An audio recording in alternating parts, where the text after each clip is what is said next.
Thank you, Asha. Good morning, everyone. My name is Deepa Basnet, and I'm from Nepal. I'm a new PhD student at the UWA School of Agriculture and Environment. I have been waiting for this day past 7 months, and I'm really glad to share my proposal and seek your valuable feedbacks and suggestions at the same time.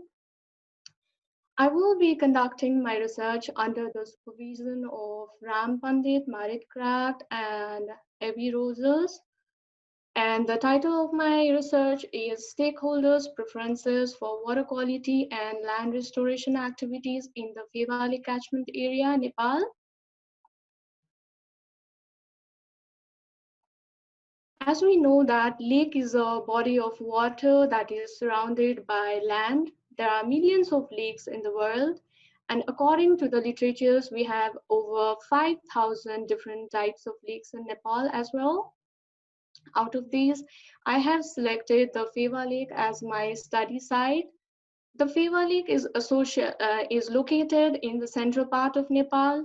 It is also called as the hotspot for tourism and one of the most visited lake of Nepal, which attracts more than 1 million national and international visitors per year. But with the rise in tourism, there is also rise in environmental impacts on the lake and its water quality.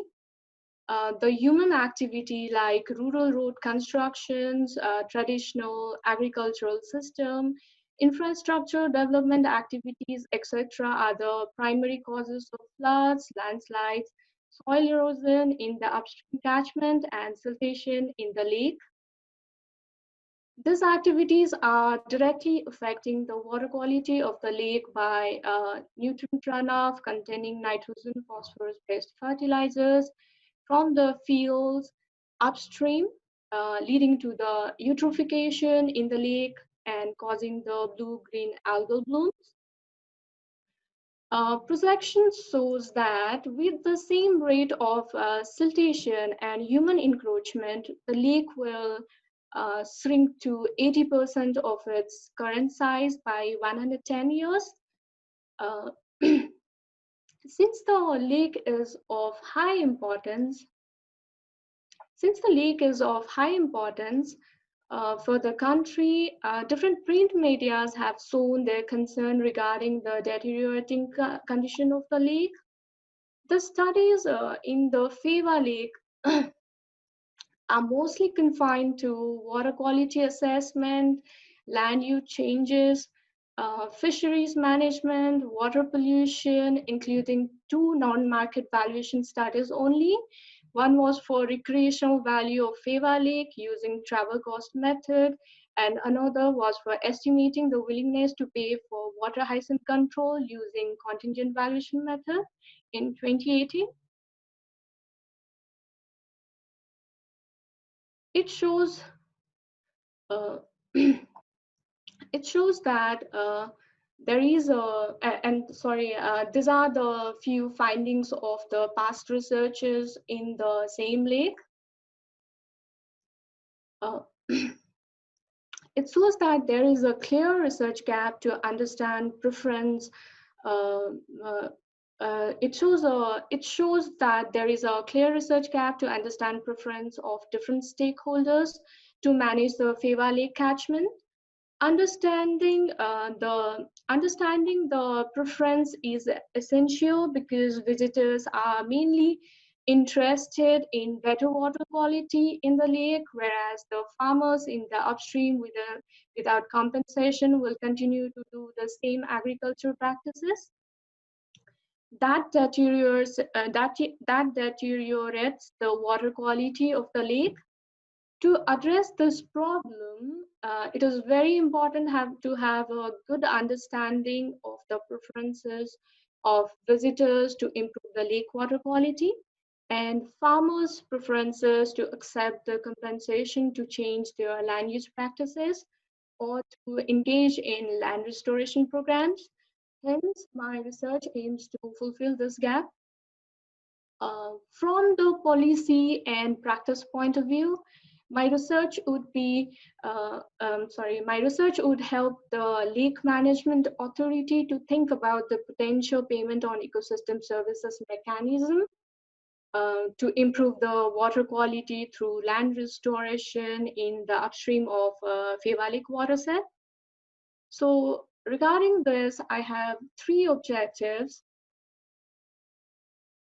Objective one is to identify the land use practices and other processes that impact the lake water quality and to explore the biophysical link between upstream practices and downstream effects. The study will contribute to the understanding of key agricultural practices in the upstream and interlinkages between activities in upstream and lake-specific impacts on the downstream of the catchment. This objective will use the literature review and key informant interviews to collect the data. Moving on to my second objective, the second objective of my research intends to assess visitors' preferences and willingness to pay for water quality improvement in the Phewa Lake. For this objective, I'm planning to use one of the stated preference method, that is the choice experiment method. This method will be used to assess the trade-offs between the attributes of the lake water quality. Since there are the domestic and international visitors involved in this lake, they might have different preferences for the Phewa Lake. So this experiment will gauge where they want to put emphasis on.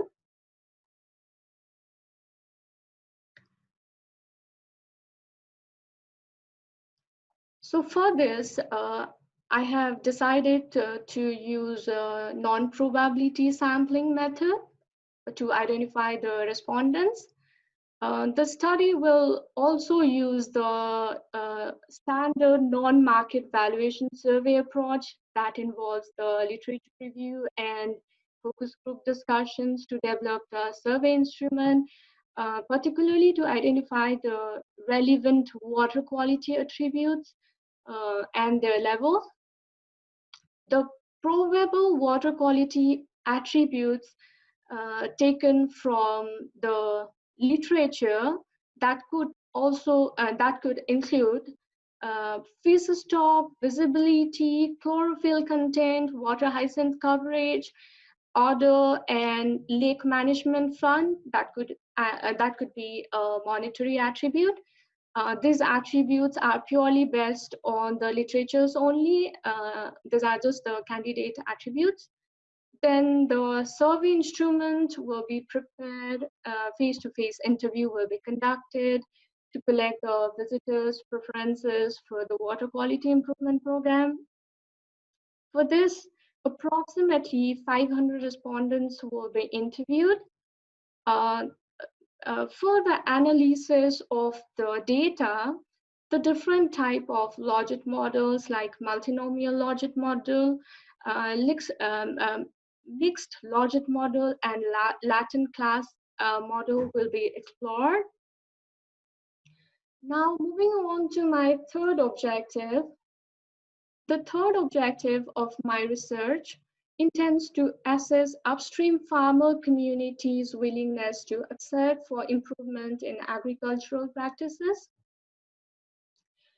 For this objective, I'm planning to use the best worst scaling method, which is a simple and clear method.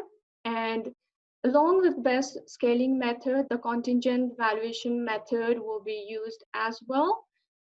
So the intention of using best worst scaling is to determine what agricultural practices are preferred by the farmers, and then using the contingent valuation method to know how much would the farmers accept to adopt the most preferred agricultural practices.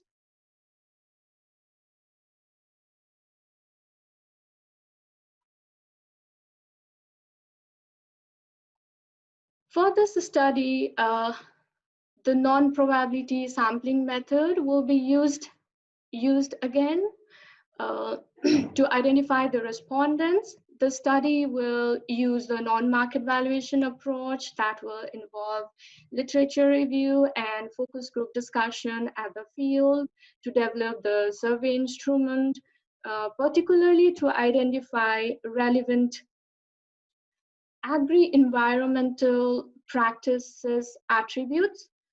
Uh, these attributes are again purely based on the literature. These are just the candidature attributes.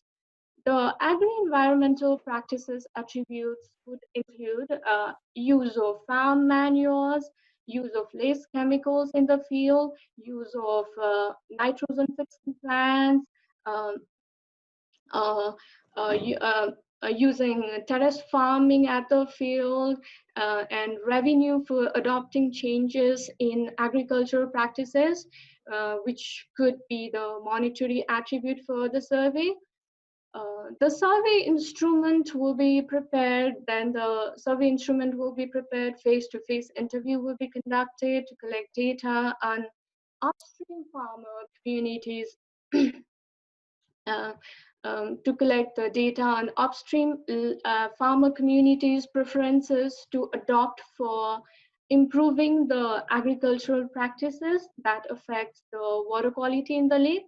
So approximately here, we are also planning to have a sample size of 500 farmers who lives at the upstream of the Feva Lake watershed. Uh, the this objective will use the simple ranking method and simple logic model for the analysis. And now this is the activity timeline for my research period. Yeah, that's the end of my presentation. Thank you so much for attending the seminar. I really appreciate you took your time to listen to my presentation. I would also like to thank UWA School of Agriculture and Environment for providing me the scholarships to pursue my dream.